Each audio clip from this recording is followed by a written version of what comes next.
pas l'eau et l'assainissement, c'est pas l'agriculture. Notre stratégie, c'est l'électricité ou c'est les infrastructures. Mais nous, parfois, dans notre pays, dès que quelqu'un dit j'ai l'argent, on crie oui, oui, oui, viens aimer l'argent.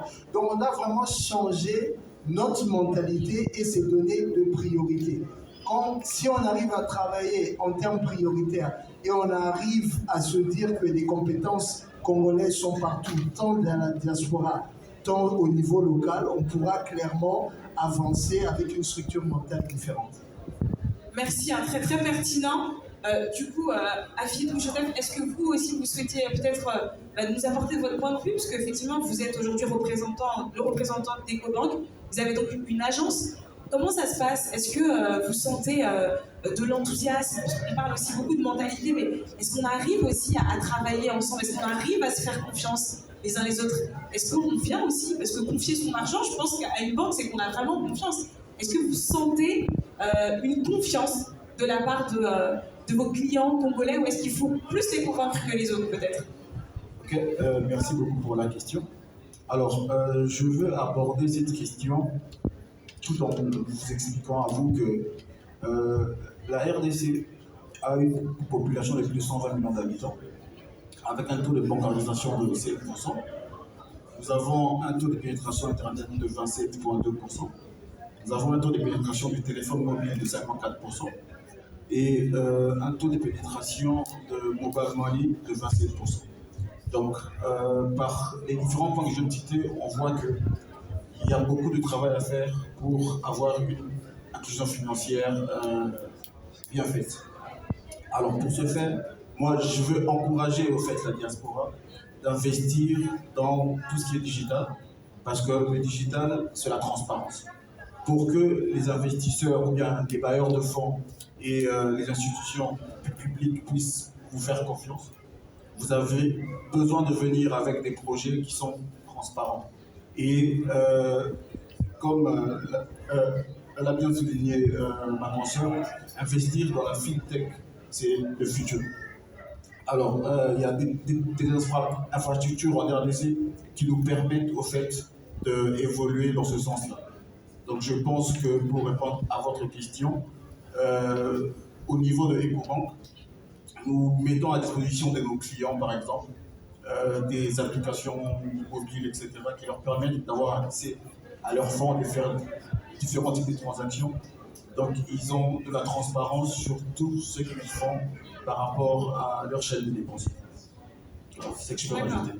Non, très, très intéressant, parce que c'est vrai, on a la chance d'avoir un établissement bancaire congolais, et c'est vrai qu'instinctivement, je ne sais pas si on a le réflexe, quelque part, de s'y rendre. Et c'est là aussi qu'on parle de travailler ensemble, de se fédérer ensemble.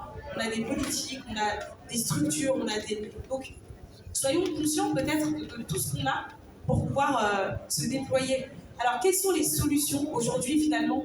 Comment est-ce qu'on peut faire pour aller plus loin ensemble? Et qu'est-ce qu'on peut proposer? Alors, le travail de réseautage est très intéressant parce que ça permet justement de mettre en place cette synergie que nous sommes en train de démontrer ici face à vous. Parce que justement, personne ne se suffit. Il y a besoin justement de transmettre les informations, de connaître déjà ce que fait l'autre et de pouvoir emboîter les pas pour poursuivre. Moi, je pense qu'il y a besoin de co-construction. Il faut que nous partions dans l'idée que nous devons co-construire ensemble. Ensemble, c'est-à-dire nous les diasporas qui sont ici, et aussi avec nos familles ou nos concitoyens qui sont au Congo. Car sans ça, on ne pourra pas réussir. Et là, je rejoins ce que Bénir disait, c'est que nous ne devons pas partir avec des a priori ou en concurrent au Congo. Moi, je peux vous dire qu'au Congo, les institutions sont là. Et ces institutions sont fortes. Parce que les gens s'imaginent ici, quand je quitte la France, je vais là-bas, je suis roi. Non. Il faut respecter les institutions.